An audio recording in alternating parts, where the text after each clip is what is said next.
Hello, my friends. Brian King, the Mindset King here. I've had some interesting conversations lately that something that just doesn't quite sit right with you because it sounds very limiting, and then you sit with it for a while until your brain figures out what to do with it. And I think it was just this morning I realized what to do with it. What I'm referring to, of course, is the idea that the term disability speaks to something diagnosable.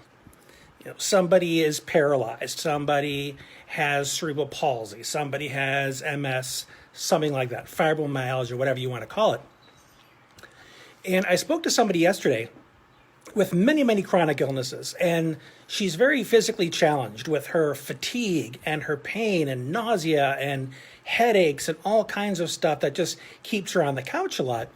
And when she talks to her able-bodied friends, they can only share through their lens of what it means to be disabled. And of course, they're not. So they don't know. And then I have a new client in my membership site rather, that's very, very able, very fit, very in charge, very kind of A-type personality. And the question he asked me is, hey, where can I find the mindset stuff in your group that isn't the disability stuff? So he was thinking that the two were mutually exclusive. And I thought about it. I'm like, wait a minute. I think this person could really benefit from the stuff I talk about as far as disabilities, even though he's not technically disabled. But I couldn't think about why that would be true. And then it hit me this morning that when I help people that have physical disabilities, learning disabilities, you name it, the focus is on getting rid or unlearning those limited beliefs around what it means to be disabled and what that disability prevents you from being able to do.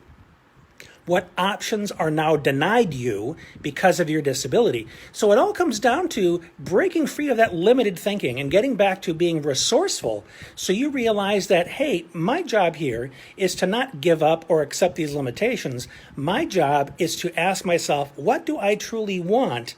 And what resources are available that allow me to work around this often very concrete difficulty. In my case, I have difficulty walking and such.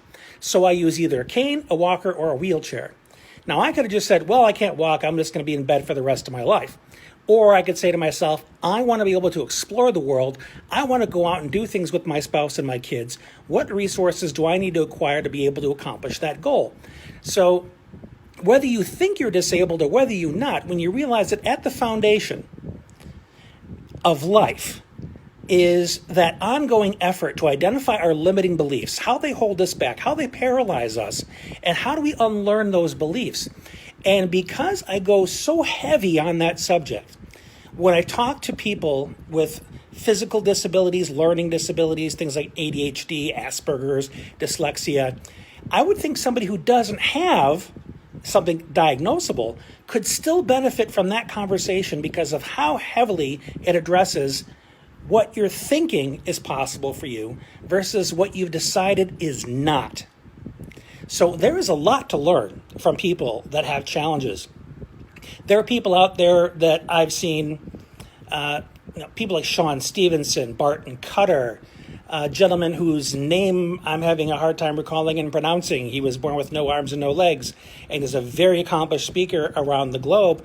And their theme, the theme of what they say, and including myself, is the limits that my condition poses me with are simply limitations that I accept or reject or modify or work around.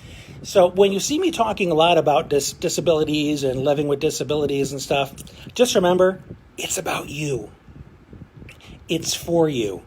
Because any fear, any doubt, any anxiety, anything going on up here that prevents you from moving forward or growing in some way is something that you are doing to willingly disable yourself.